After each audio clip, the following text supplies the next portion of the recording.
Hello everyone, welcome back to my channel. Today I'm going to be doing this makeup look.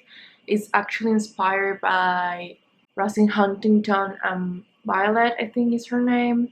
They did a makeup look like this. It's similar, it's not the same. I use different products, but I'm going to link down below their video because I did take inspiration from that. And as you can see, this is like a pretty sparkly, really glowy skin pink kind of makeup look. And if you want to know how to do this makeup look, please keep on watching. So as you can see, I have pretty much my base done. I have done my foundation, a little bit of bronzer and contouring and highlighting. Then I'm going to move with Peony Pink from Honest Beauty, which is a cream blush. I love this stuff. I have quite a few different colors and I love them all. And I just pretty much just use my beauty blender to stamp the product.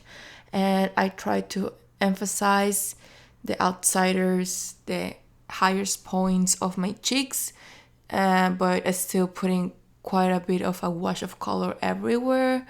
So I get this cloud kind of looking look, and then I'm going to use a little bit of powder because I haven't set anything, and I have to set my concealer and whatever I feel like I might need. But honestly, I keep things minimal when it comes to powder. You can always add more later on, but I don't like to go too heavy with that. And I'm aware that I have quite a bit of creasing in my eyes, and that's because I think I put a little bit of foundation there, but more than anything else, I was trying a new sunscreen and it was creasing a tiny bit. And then I put a little bit of powder in my eyes. You can use a primer if you want to, but normally I don't have a problem. Then I'm going to move to this blush, which I love. Is a powder blush, and this is from Nars. I love this stuff. It's quite butter because I just use it way too much. But I love this. I just kind of stamp the product a little bit first because I haven't put powder in my cheeks. Sometimes if it's still a little bit wet, sometimes the product can get patchy or grab more in certain places than in others. So that's why I tend to like to first stamp a little bit of product and then blend really well, so I don't have to powder my face first. It doesn't always happen, but sometimes it does. And I'm putting a little bit in my brows. I like to do this quite often in my everyday kind of look. You don't have to go so heavy if you don't want. You can always start with a little bit of a wash of blush, because this is going to be part of the eye makeup look. But where you put the placement of your blush is kind of a personal thing. I always like to play with it. I love blush. It's one of my favorite things in makeup. So I like putting quite a bit of blush, and is one of the things that tends to disappear quite easily. So I don't mind going a little bit heavy with that, but still I like things to look quite blended. So there is a lot of stamping and quite a bit of blending here. And once I get the desired look, I then move to my eyes and I start with a little bit of a lighter shade for a little bit of contouring in the eyes. And you can use something darker if you want, but because it's a daytime look, I like to start with a little bit by the time. You can always add more. If you want to do this for a nighttime look, I would say go for it. But in the day, I like to make things a little bit more simple, no so heavy. So although I did end up with something darker, because you will see me later adding a darker shade, I think it's always easier to add more than to remove. So it's always personal preference. whether you would like to do something a little bit more simple or minimal to remove or to add. But I always like to do this by steps because you always want to end up with a flattering look and with something that looks appropriate with the occasion. So as you can see, I'm just really blending that, and then I'm going to take my Pat McGrath palette, which I love, and taking the red shadow here, I'm going to line my eyes. You can do this later on because actually I did have to touch it up because when I was putting my lashes, I didn't realize, but I kind of had to go over it again. So this is just personal preference. I was just trying to get the look, and you can do this with a different liner if you want, with a different shadow, maybe if you have a red shadow. But in the video that I'm trying to kind of recreate and I was inspired by, they used the NYX jumbo pencils. So because I don't have that, I'm going to use what I have. And then I took a clean brush and I went back to my Renaissance palette, and taking that shadow, I'm going to give a little bit more depth to my eyes, because I realized that once I put the glitter eyeshadow, it would make my eyes look quite flat. So I needed to add some deepness and create more of that gradient look to give more depth to my eyes. And this is quite personal, and that's why sometimes I like to go back and forward with certain steps, even more in daytime, because at night I'm pretty sure I will want to go heavier and just really go with a dark shadow and go for it. But in daytime I want something softer yet effective, and I have to find that really thin line where I get a little bit of that contouring so my eyes don't look flat and the makeup look still looks soft. Once I'm done with that, I'm taking the same eyeshadow and I'm going to run it through my lower lash to create more of a tighter look. I'm just making everything tied together. I'm using the same brush that I used before with the red eyeshadow, and I still have a little bit of that color left. And then using the same brush, I'm going to use the gold shadow from Pat McGrath to line the inner corners of my eyes so it gives a brightened look in that part, making my eyes look a little bit more clear and a little bit more bigger. And then taking that darker shade, which is matte, I'm going to really define my eyes. As you can see, I'm taking a really taper blending brush. I think this one is from the Naked Heat palette, and as you can see, this brush is super useful. I really like it. It's really well made. It really helps with blending and details because it has a really taper and small shape, but it still is quite fluffy. So I really like to use this when I want to define and blend the outer corners of my eyes, which tends to be an area that I really focus on because I have, I think, a really weird eye shape. It's kind of hooded, but I actually have a really prominent brow bone. So if I wanna make my eyes to look bigger, I really have to create deepness there. I really have to define that part, and even more so when I'm using glitters, because it can make my eye look quite flat. And then you see me using a clean blending brush, so I really make everything look seamless and really blended, and that really helps. But if you went too crazy with your eyeshadow, you can always use a Q-tip to remove a tiny bit of that. It is really useful when you took your eyeshadow way too high. So as you can see, I'm removing a tiny bit of that because I went too high and it was reaching my brow bone, and I personally like my eyeshadow to go really far, but not that far.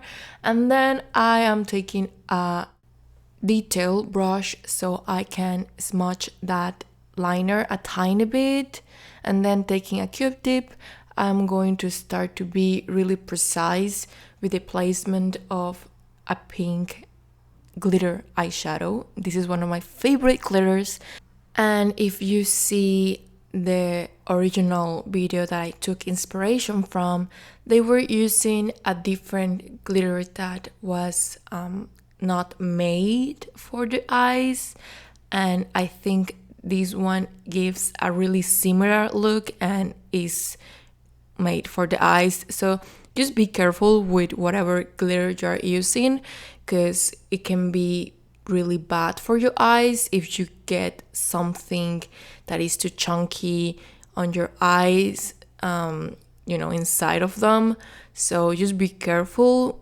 Really try to use just glitters that are made for makeup, not everything else, because it can be really, really bad. For example, I am allergic to non-cosmetic grade glitters because they are not made the same, so keep that in mind. I think this particular shadow looks quite similar to what they were using, but I know this is cosmetic grade for sure, so just keep it safe and don't just use whatever. I would tell you that you're betting on using something from the drugstore than using something that was not made for the eyes, because things can turn really bad. So then I'm using a different shadow. This one is a tiny bit more white. It gives a different reflection. Probably you can't tell too much because there is tons of glitter in my eye, but I find that sometimes, really quite often, really good makeup looks are just in the details. So as they say, the devil is in the details. If you really put attention to the details of your makeup look, you will end up with a really good look. And then I move to my brows. I'm going to use my brow powder. I want something that is quite full brows, but nothing too harsh. That's why I'm using the powder. And then you will see me going with the pencil and a little bit of brow mascara. But this is pretty much what I use in my brows. As you can see, I have quite dark black brows, so they're quite prominent once I have my makeup done, and I really like them that way.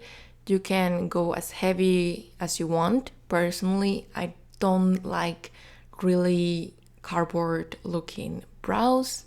Everyone has their own style, but this is how I like to make them. And I like them quite filled on, because I find that although I really have dark brows, I have really thin hair in my brows, although I have quite a bit of them. So sometimes they can look a little bit sparse or go missing if I have really bright light. And I just start from the tails because that's normally where I don't have a lot of hairs, and I fill them on. I can't really get the same look, something really similar just with the powder, but I like to use the pencil for the little details so I don't go too overboard with it. and using both of them, I mean, if I already have the brow powder, it allows me to use less of that pencil, which I really like the pencil overall, but I mainly use it to be more precise and sometimes create those hair strokes. And I really like how thin the lines you are able to make, but I have mentioned this before, I don't like to use them to fill my whole brows because I find you can run quite quickly out of this item, and I find this to be a little bit wasteful for, you know, using the packaging and, you know, all that plastic and then buying another one. It can get expensive. I find that if you are trying to find a good product that will last you a long time, powders tend to be better, because I had mine literally running like 2 years really strong, and I just replaced it because it broke off. So otherwise I would have used the same powder for a really long time, because it's a really cost effective product and I really love the end up look. So that's a tip for you if you want to make a routine that is a little bit more cost effective, and you know, you want to invest your money in a different place, because brows are something that I personally do all the time. If I'm putting makeup on, I'm putting brows on. So I know that you can run really quickly out of these pencils. So I'm just giving you a few tips if you want to know. And once I get the look that I like, I am going to move to a different product.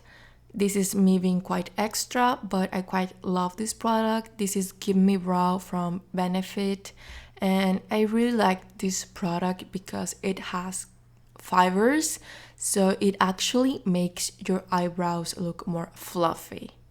And I find that this color does suit me, because I have mentioned this before, I have super dark brows, and sometimes if the color is not right, it can make my eyebrows look orange or really fake looking, because you can tell where I fill them in.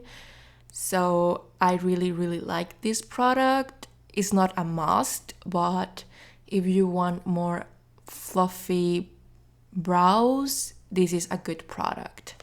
Once that's done, I go back to my eyes and I'm going to add more of that pink shadow so I can get more glitter. And as you can see, I'm going back and forward with certain steps of my makeup so I don't go too crazy with anything.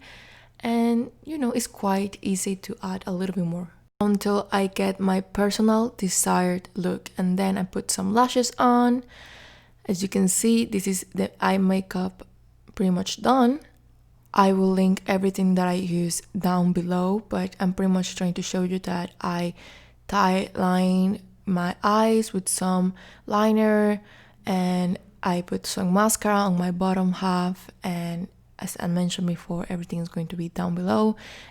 And for highlighting, I'm going to use this product from Makeup Forever. I think they're called Stardust. This is amazing for makeup overall. Like, you can use this for an eyeshadow kind of deal or for highlighting. I love this stuff. I know it's loose powder and it's glitter, so it can be quite messy. I advise you to use just what is left on the cap and just remove a tiny bit of it, because it's quite powerful.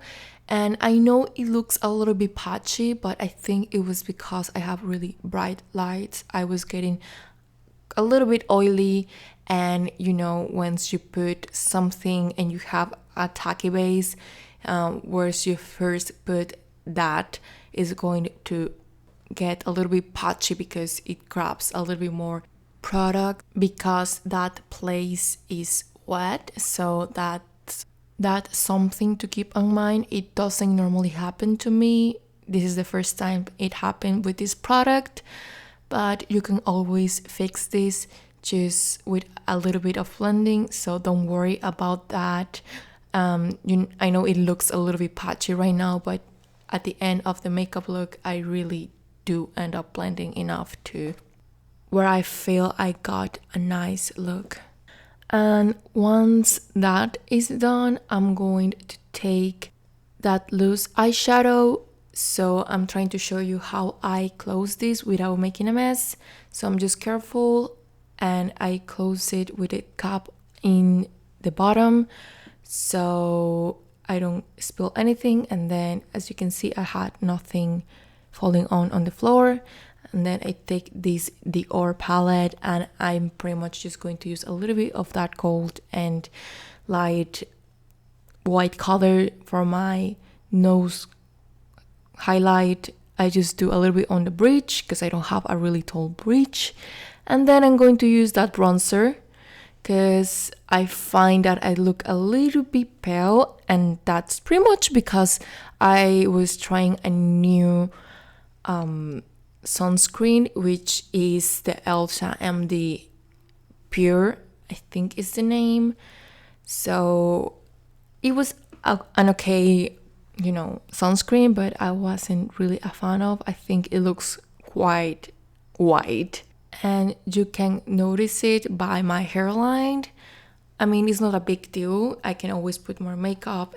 And once I have put enough of that bronzer, I'm going to move towards my lips. I'm going to line my lips with SOAR from MAC, and then I'm going to add these two colors. These are one of my favorite lip formulas ever. These two are one of my two favorite lip products ever. These ones are lip stains, so I love them not only because they are really beautiful colors, but because they are super wearable in the fact that I prefer these 100 times more than any liquid lipstick, because they stain the lips and they left a little bit of the color there.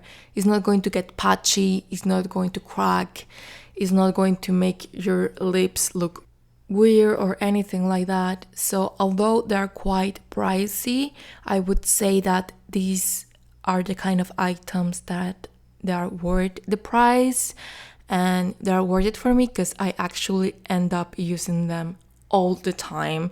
So, price per wear kind of a deal. They end up being okay for me. I really, really, really love them. They're super long wearing, and I really cannot say anything bad about these. I would say that just stay away from the metal colors because those ones are just awful, but all the different colors in this same formula are amazing. And once that's done, I'm just seeing that everything is quite blended, that I put a little bit of powder where I need it, and this is the end up look. I think it looks super pretty, amazing, super flattering. I mean, I'm quite in love with this, as you can tell. So, well, as you can see, this is the final look. I think it looks super pretty. Hopefully you did like this makeup look, and I know it's quite extra, so if you don't like something, you can remove it or add different things. And at the moment I have quite bright lights, so I don't know how well it looks, because I feel like if I change the lighting a tiny bit, it purpose looks better. I don't know.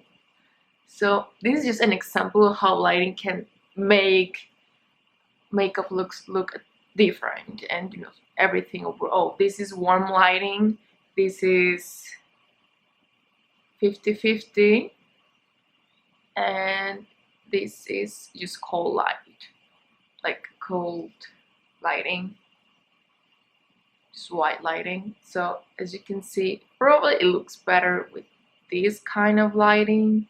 you know, the golden hour kind of a deal, and you know, it just looks really pretty.